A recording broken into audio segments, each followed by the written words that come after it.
Perkenalkan, kami dari kelompok 10. Di sini kita mau perkenalan dulu sebelumnya. Perkenalkan, nama saya Rasya Fatuzara dan teman saya Nafalanda Putri. Saya Arifani. Di sini kita mau mewawancarai Ibu Ustazah Tati Fatima dengan ibunya. Apa yang mau ditanyakan? Di sini kita mau bertanya tentang berbakti kepada orang tua. Berbakti kepada orang tua itu gimana sih, Bu? Oh gitu. Ya, berbakti pada orang tua itu merupakan suatu kewajiban bagi seorang anak terhadap kedua orang tuanya, baik pada ayah maupun pada ibu.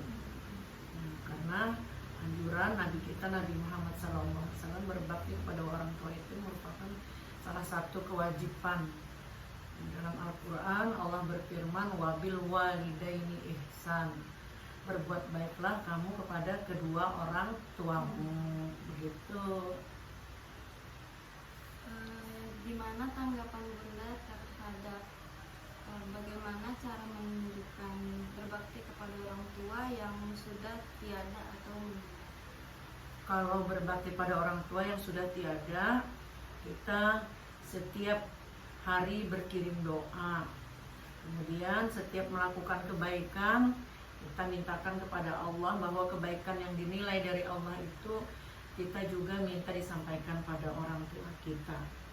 Maka disebutlah itu anak yang soleh ataupun solehah, berbakti kepada kedua orang tua. Misalnya anaknya ini sholat tepat waktu, kemudian bersedekah, kemudian menuntut ilmu, itu untuk membahagiakan orang tuanya. Selain berpahala di sisi Allah, juga pahalanya juga disampaikan Allah pada kedua orang tuanya.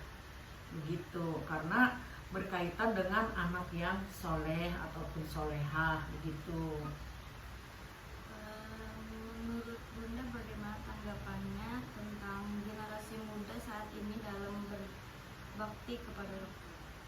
Bagus saja anak muda sekarang ini tentang berbakti pada orang tua itu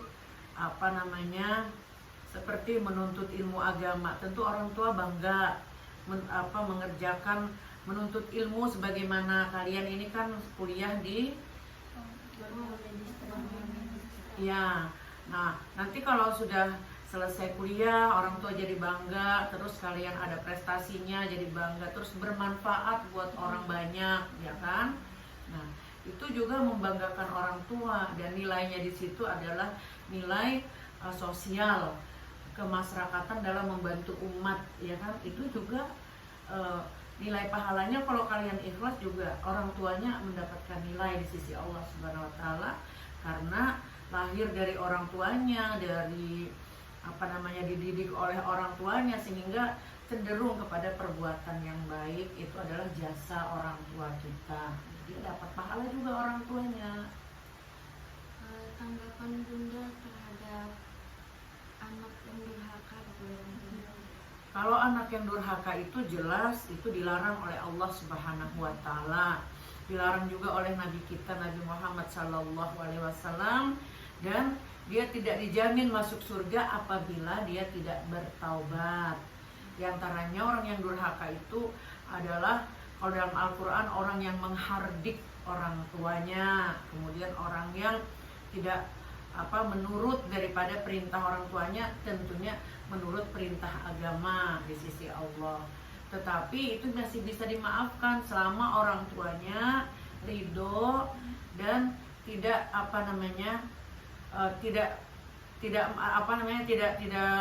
mendoakan yang jelek-jelek. Mungkin ada masanya nanti anak ini bertaubat. Jadi orang tua tuh selalu menunggu daripada kebaikan anaknya. Jadi tidak langsung orang tuanya itu anakku durhaka, itu tidak. Tetapi orang tuanya tetap menunggu, mungkin nanti suatu saat anakku lebih dewasa dan lain sebagainya, dan orang tuanya tidak berhenti mendoakan selalu agar anaknya menjadi anak yang baik, anak yang soleh, anak yang solehah, sehingga orang tuanya tidak hanya di dunia mendapatkan kebaikannya, tapi nanti kelak kalau sudah meninggal dunia di akhirat anaknya juga bisa berbakti.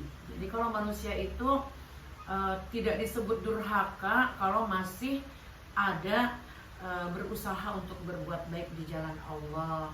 Mungkin saja kalau menghardik di zaman sekarang kan tidak seperti dulu lagi, tetapi usahakan jangan sampai menghardik orang tua, karena itu mengatakan itu di dalam Al-Quran sudah termasuk golongan, maksudnya orang durhaka yang tidak menurut pada orang tuanya dalam kebaikan.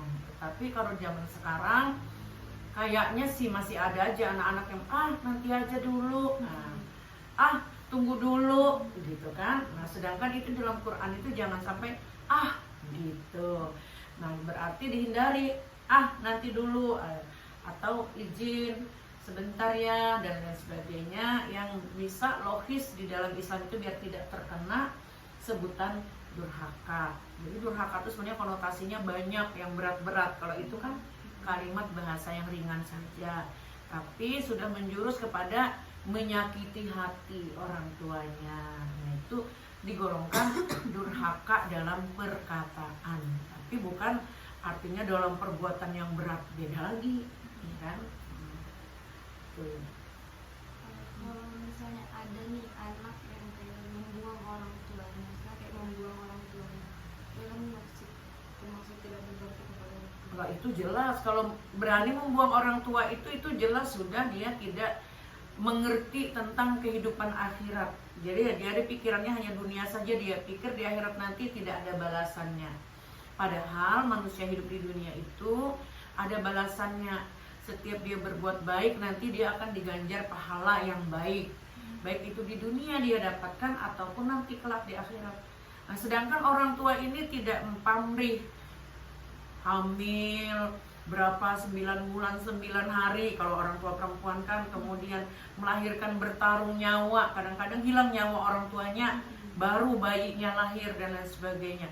Itu perjuangan yang amat berat, dan itulah yang disuruh Allah, hargailah ayah ibumu, terutama ibumu.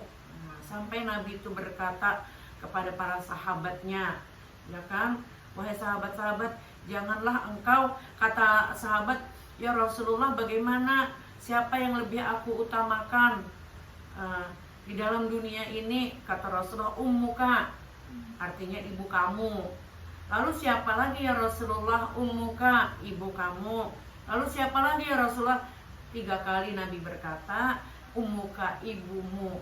Kenapa jadi Nabi itu menitik beratkan pada perempuan?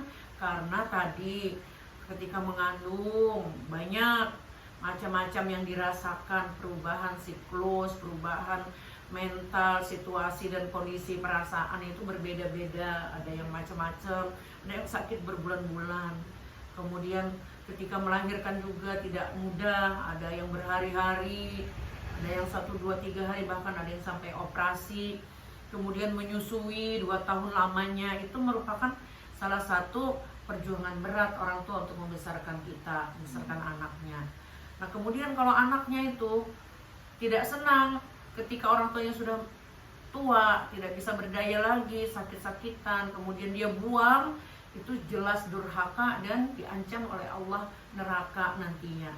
Kalau dia tidak bertobat kepada Allah, maka diharapkan janganlah manusia itu durhaka kepada kedua orang tuanya. Apapun alasannya, sakit dan lain sebagainya, orang tua tetaplah orang tua yang sayang dan cinta kepada anak-anaknya.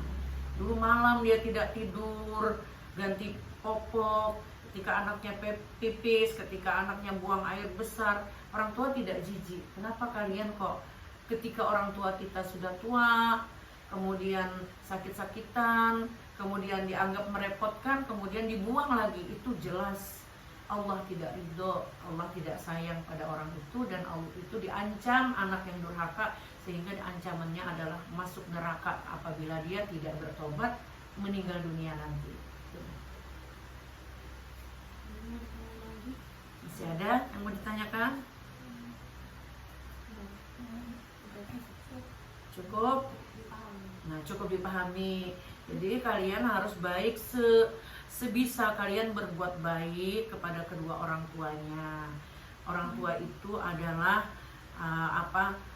namanya orang tua ya. Tadi ingat perjuangannya. Kalau ibu tadi mengandung, melahirkan, menyusui, itu yang urgen sekali. Kemudian kalau ayah mencari nafkah, kadang tidak kenal waktu, pagi, sore, siang, malam, kadang tidak pulang ke rumah.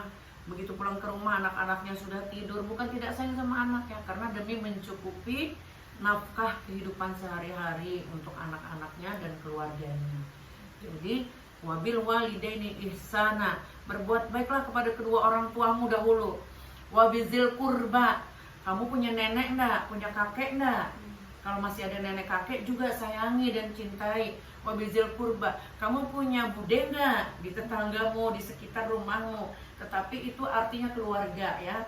Punya bule enggak, atau tante, atau acil, atau julak gitu kalau bahasa Banjar. Jadi semua itu yang kedua. Tapi yang pertama tadi orang tua dulu, kemudian wabizil kurba. Yang ketiganya waliyatama.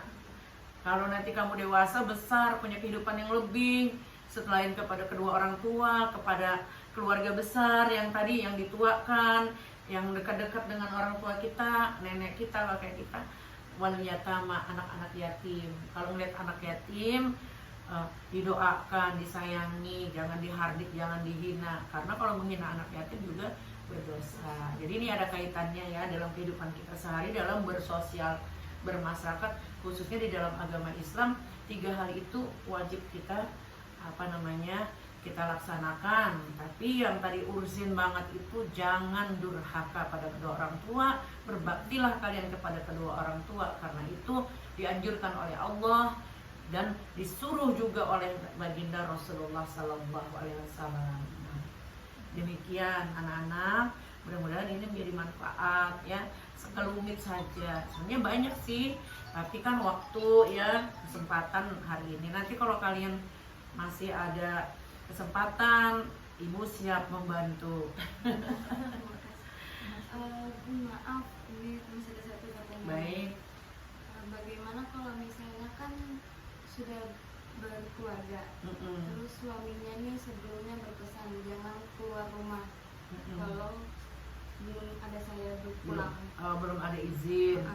Begini, orang suami istri misalnya sudah berkeluarga antara suami dan istri, kemudian suaminya berpesan janganlah kamu keluar rumah tanpa izin aku, umpamanya, atau tanpa aku ada mengetahui.